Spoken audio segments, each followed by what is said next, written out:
अस्सलाम वालेकुम जी, क्या हाल है आपका। उम्मीद है आप ठीक होंगे। एक दोस्त ने मुझसे सवाल किया कि कौन से कंट्रीज है जहां पे बर्थ के थ्रू सिटीजनशिप मिलती है, यानी कि जिसका बच्चा कहीं पे पैदा होता है किसी मुल्क में तो उस बच्चे को वहां की सिटीजनशिप मिल जाती है, या उसका कोई फायदा होता है माँ बाप को, जो पेरेंट्स होते हैं यानी कि जो वाइफ एंड हस्बैंड होते हैं, उनको कोई फायदा होता है क्या। इस हवाले से देखा जाए तो बहुत मशहूर जो है वो अमेरिका है कि अमेरिका में अगर आपका बच्चा पैदा होता है तो वो बाय बर्थ जो है सिटीजनशिप बच्चे को मिलती है। लेकिन इशू ये है कि उसका फायदा उसके माँ बाप को नहीं होता जब तक वो बच्चा 18 साल का ना हो जाए, फिर वहां पे जो है ना अपना रेजिडेंस स्टेब्लिश ना करे। कनाडा में भी ऐसा है, लेकिन most of the American countries या साउथ अमेरिकन इन पार्टिकुलर अगर मैं कहूँ कि वहां पे ये कानून मौजूद है सब के सब कंट्रीज में कि बच्चे को जो है सिटीजनशिप मिलती है, चाहे वो इलीगल का बच्चा क्यों ना हो, यानी उनके माँ बाप उस मुल्क में इलीगल क्यों ना हो, तब भी उस बच्चे को सिटीजनशिप मिलेगी और उसके माँ बाप को भी जो है कोई ना कोई फायदा जरूर होगा। जैसे यूरोप वगैरह में ऐसा नहीं है, एशिया में भी ऐसा नहीं है। यहाँ पे लाजमी जो है उस बच्चे का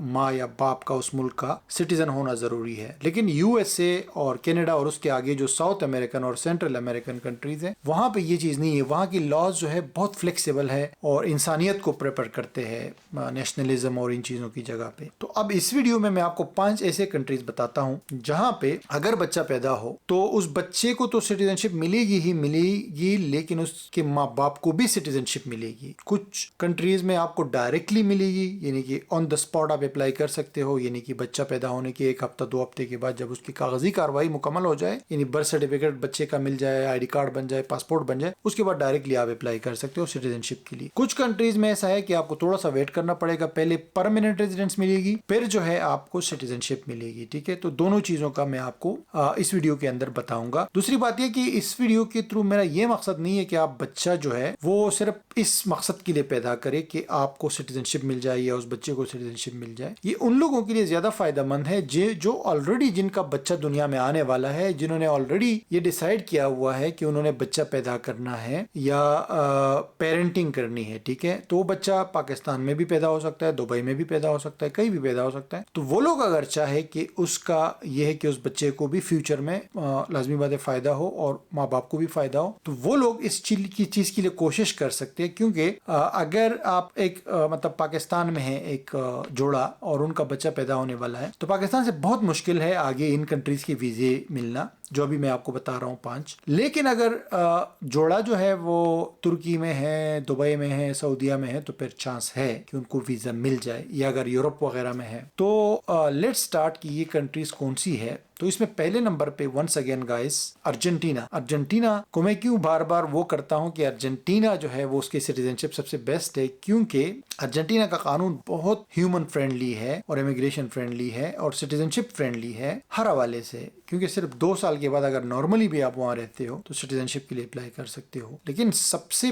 बड़ा जो एडवांटेज है अर्जेंटीना का वो ये है कि आपका बच्चा अगर वहां पे पैदा होता है तो उसको तो फौरन ही जो है पासपोर्ट और बर्थ सर्टिफिकेट पहले मिलेगा, फिर पासपोर्ट बनता है उनका और आईडी भी बन जाएगा। लेकिन उसके फौरन बाद आप वहां पे जो माँ बाप है वो सिटीजनशिप के लिए अप्लाई कर सकते हैं, यानी कि कोई वेट करने की जरूरत नहीं है। जो 2 साल है ये नॉर्मल तरीके से वेट करना है आपने। जब आपका बच्चा पैदा हो जाए तो फिर 2 साल वेट करने की जरूरत नहीं है। ये उनका कानून है कि ये उस बच्चे का राइट है कि वो सिटीजन है अर्जेंटीना का, तो वो अपने माँ बाप को फौरी तौर पे उनके माँ बाप को जो है सिटीजनशिप प्रोसेस स्टार्ट हो जाएगा, पीआर भी मिल जाएगा और सिटीजनशिप प्रोसेस भी स्टार्ट हो जाएगा और तकरीबन 8-10 महीने के अंदर सिटीजनशिप मिल जाती है उस तरीके से। तो एक तो ये है। उसके अलावा ये है कि जो माँ बाप को जब मिल जाए और पहले से उनके और बच्चे हो, तो माँ बाप को जब सिटीजनशिप मिल जाए या उस बच्चे को जब मिल जाए तो उनको भी आप स्पॉन्सर कर सकते हो, उनको पीआर दिला सकते हो। अगर माँ बाप को सिटीजनशिप मिल जाए तो फिर बच्चे भी डायरेक्टली, दूसरे जो बच्चे हैं वो भी डायरेक्टली सिटीजनशिप अप्लाई कर सकते हैं। लेकिन माँ बाप को अभी नहीं मिला है तो अपने दूसरे सिबलिंग के बेस पे वो परमानेंट रेजिडेंस अप्लाई कर सकते हैं। ठीक है, ये भी फैमिली रियूनियन के हवाले से उनका बड़ा अच्छा लॉ है। ठीक है जी, तो ये तो बस अर्जेंटीना में तो ऐसा है कि आप राइट अवे जो है आपका बच्चा पैदा हो जाए तो फिर आप अप्लाई कर सकते हो। फिर दूसरे नंबर पे आपका ब्राजील है। ब्राजील जो है आपको पता है ये अर्जेंटीना के साथ ही है। वहां पे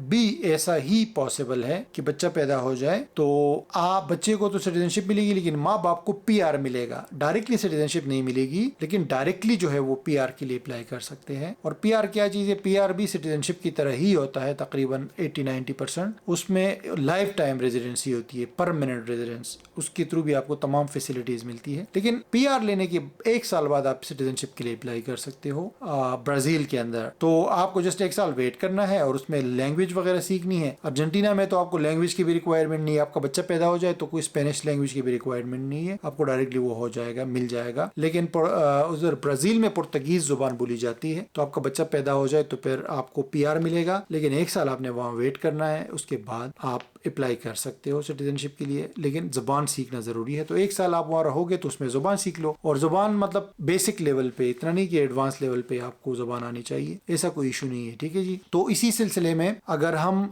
3rd नंबर की कंट्री की बात करें जो जिसके थ्रू माँ बाप को भी फायदा हो सकता है, तो वो मैक्सिको है। मैक्सिको में भी अगर आपका बच्चा पैदा होता है तो आप पीआर के लिए अप्लाई कर सकते हो, और 2 साल के बाद जो है आप सिटीजनशिप के लिए भी एलिजिबल हो जाते हो, और 2 साल बाद जो है आप सिटीजनशिप के लिए अप्लाई कर सकते हो अगर आपका बच्चा वहां पे पैदा हुआ है। और इसी तरह पुर्तगाल है। पुर्तगाल में भी अगर आपका बच्चा पैदा हुआ है तो आपको हेल्प मिलेगी, लेकिन उसके लिए ये जरूरी है कि आप वहां पे लीगल हो, आपके पास रेजिडेंस परमिट हो। अगर आपके पास रेजिडेंस परमिट नहीं है या लीगल नहीं हो आप किसी तरीके से वहां, तो फिर आपको फायदा नहीं होगा पुर्तगाल के अंदर। लेकिन अगर आप लीगल हो तो ये सिर्फ लीगल लोगों के लिए ये ऑप्शन है।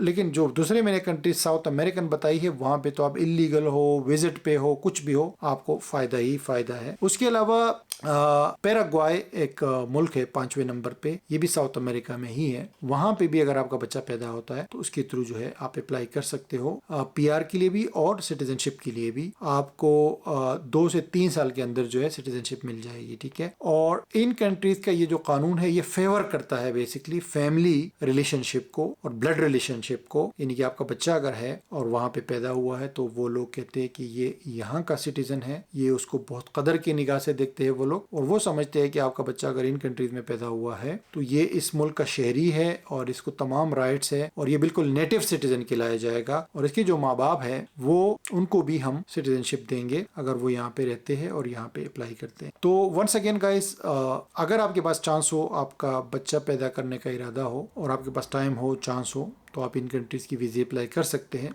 अगर आपको वीजा चाहिए अर्जेंटीना का या ब्राजील का या मैक्सिको का तो आप वहां पे ट्राई कर सकते हो, लेकिन टाइम से जाना होगा क्योंकि लाजमी बात है इन कंट्रीज में मेडिकल तो फ्री है, लेकिन मैं रेकमेंड करूंगा कि आप किसी प्राइवेट डॉक्टर से रजू करें या वकील लोग जो है ना वहां पे पूरा प्रोसेस करवाते हैं, उनके पास डॉक्टर्स भी होते हैं, सारी चीजें करवाते हैं। एक केस का जो है ना तकरीबन 5-6 हज़ार डॉलर चार्ज करते हैं, लेकिन उसमें आपको एयरपोर्ट से पिक करते हैं, सारे डॉक्यूमेंट्स आपको बोलते हैं कि कौन कौन से डॉक्यूमेंट्स चाहिए, क्योंकि डॉक्यूमेंट्स बड़े इंपॉर्टेंट है। जब आप जाओगे तो साथ आपने डॉक्यूमेंट्स लेकर जाने हैं, अदरवाइज आपके लिए मसला हो सकता है ना फिर प्रोसेस के अंदर। तो आप पहले से अपने सारे डॉक्यूमेंट्स तैयार करके ले जाएं, वो वकील आपको बताएगा या जो कंसल्टेंट होगा, और वहां पे चेकअप वगैरह भी करेंगे, आपका डॉक्टर पहले से अरेंज किया हुआ होगा। तो ये चीजें जरूर करें जाने से पहले। ठीक है जी। आपका कोई क्वेश्चन हो तो कमेंट में करें। Thank you so much for watching.